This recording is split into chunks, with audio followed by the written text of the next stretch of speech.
Last spring, we introduced you to a Green Beret turned football player, Nate Boyer.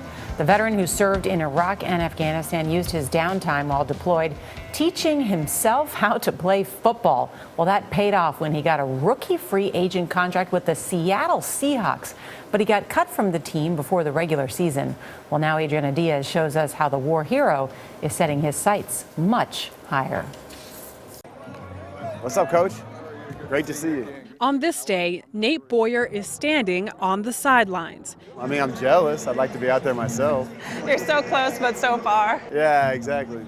Boyer doesn't spend much time on the sidelines. At 23, he volunteered in Darfur doing relief work, later served tours of duty in Iraq and Afghanistan, joined the Green Berets and earned a Bronze Star, became a walk-on for the Texas Longhorns as a 31-year-old sophomore. And then this summer, he got an unlikely shot at the NFL as a long snapper for the Seattle Seahawks. But as a 34-year-old rookie, Boyer knew a permanent spot on the roster was a long shot. One of the most inspirational sports stories of the summer has come to an abrupt end. Today we learned Boyer has been released by Seattle.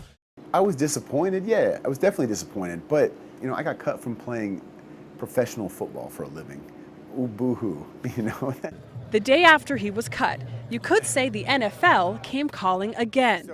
It was a phone call, and Nate and I hit it off immediately. Rams defensive end Chris Long. He didn't strike me as the type of guy that was, if football fell through, he wasn't going to know what the heck he was going to do.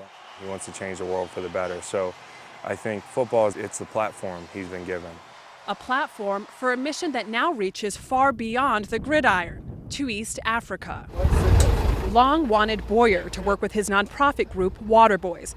After visiting Tanzania in 2013, Long founded the organization to build desperately needed clean water wells in the region.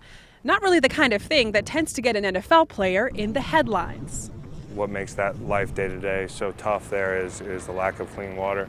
There's a lot of people who aren't thinking about East Africa, but there are a lot of people that when they hear about a hero like Nate Boyer, their mind says, whatever this guy's interested in, I'm interested in, because Nate vouches for it. I know you got to hit it, man. Yeah. Good luck today, brother. That service we've given to our country, more than anything, we end up serving those people in the third world. And for me, this was a way to continue that service in a different manner, you know, without picking up a gun.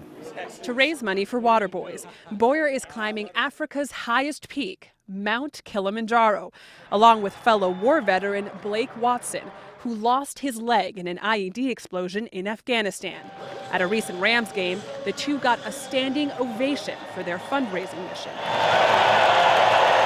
So do you just keep upping the ante, looking for that mission? You were a Green Beret, you were a pro football player, now you want to climb Mount Kilimanjaro. I want to keep pushing the limits and just see how far I can go with anything. At the end of the day, I failed technically as an NFL player.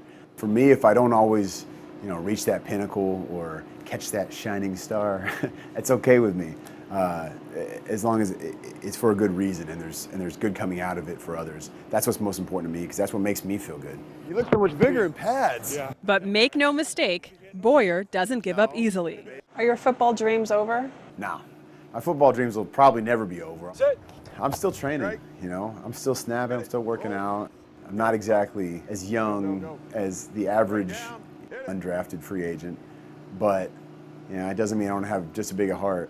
And it's certainly in the right place. For CBS This Morning, Adriana Diaz, St. Louis.